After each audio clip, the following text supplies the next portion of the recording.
123. Simbolismo cósmico. Todas estas creencias populares presentan una nota común: la celebración de un acontecimiento cósmico, primavera o verano, manejando un símbolo de la vegetación. Se muestra un árbol, una flor, un animal, se adorna o se pasea ritualmente un árbol, un trozo de madera, un hombre vestido de ramas o una efigie.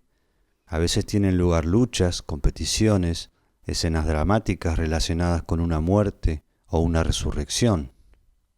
La vida de un grupo humano entero se encuentra por unos momentos en un árbol o en una efigie vegetal, mero símbolo cuyo fin es representar o bendecir un acontecimiento cósmico, la primavera.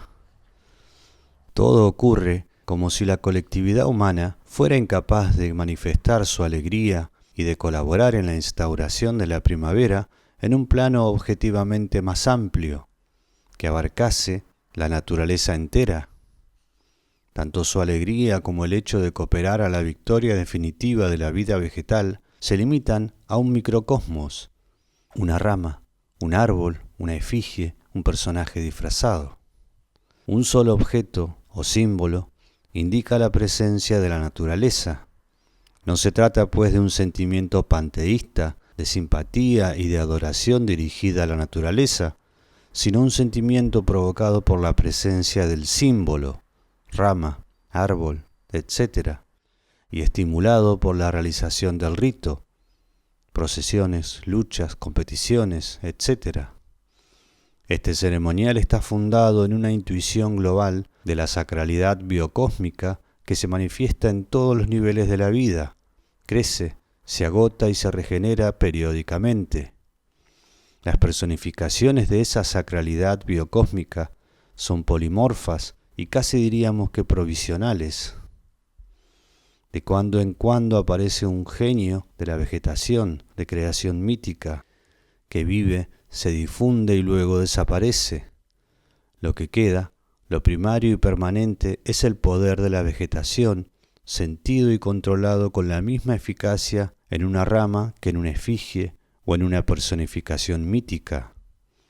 Sería un error atribuir un valor religioso más auténtico a un ceremonial que se desarrolle en torno a un personaje mítico, como Kostrubonko, por ejemplo, que a un ceremonial en el que no figure más que un signo, ramas, mayo, etc.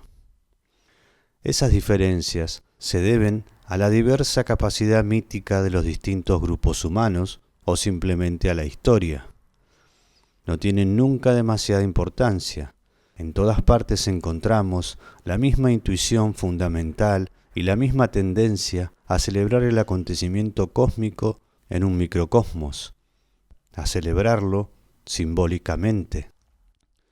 Lo importante, volvemos a repetir, no es sólo la manifestación de la fuerza vegetativa, sino el momento en que se realiza.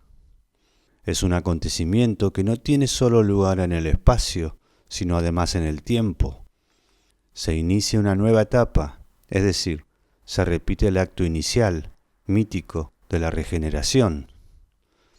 Por eso el ceremonial de la vegetación se celebra en distintas regiones y en diferentes épocas, entre Carnaval y San Juan.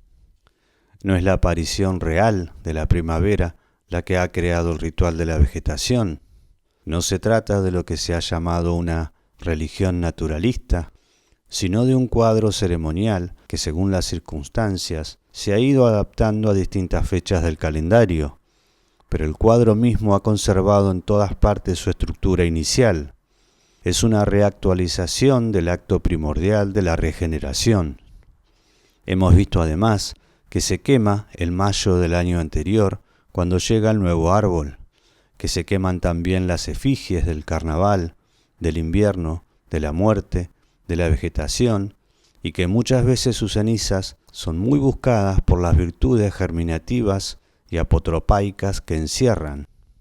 Jungmann ha hecho notar, no obstante, que también se queman troncos de otras ocasiones. Por ejemplo, los eslavos del sur del Danubio tienen la costumbre de quemar un árbol o una rama llamada Banjak en Navidad, en Año Nuevo y en la Epifanía. El Badnjak arde en las casas durante varios días consecutivos y sus cenizas se esparcen sobre los campos para fertilizarlos. Da además riquezas a la casa y hace que el ganado se multiplique. Los búlgaros honran incluso a Badnjak con incienso, mirra y aceite de oliva. Esta costumbre, muy antigua en los Balcanes, está extendida por toda Europa, lo cual confirma su arcaísmo. Hay, claro está, regiones en las que se quema el árbol en otra fecha. En el Tirol es el primer jueves de Cuaresma. Se lleva en procesión solemne una tea encendida. En Suiza, la víspera de Navidad, en Año Nuevo y en Carnaval. Además, el ceremonial de traslado y de la cremación de la tea de Cristo, del Calendeau o del árbol de Carnaval en Occidente, lo efectúan los mismos personajes que la instauración del Mayo. Vuelven a aparecer el rey y la reina, el moro, el salvaje, el bufón, etc. Y en las bodas encontramos otra vez los mismos personajes dramáticos como el árbol ceremonial. Ljungmann cree que todas estas costumbres que consisten en traer solemnemente un árbol y quemarlo, derivan de la antigua costumbre de quemar árboles el 1 de mayo, es decir, en el comienzo del nuevo año. Por un lado, Balcanes, etc., la costumbre se ha desplazado hacia las fiestas de Navidad y Año Nuevo. Por otro, Occidente se ha fijado en el martes de Carnaval y después del 1 de mayo, Pentecostés y San Juan.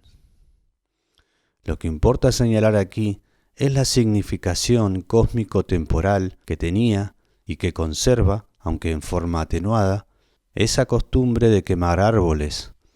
La cremación era y sigue siendo un ritual de regeneración, de nuevo comienzo y al mismo tiempo de conmemoración de un gesto primordial realizado en aquel tiempo.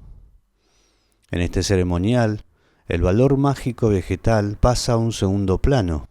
Lo primero en él es la conmemoración del Año Nuevo.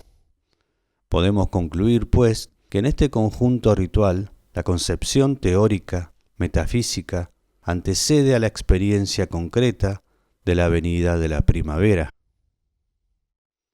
Mircea Eliade, Tratado de Historia de las Religiones, @audiolibro humano.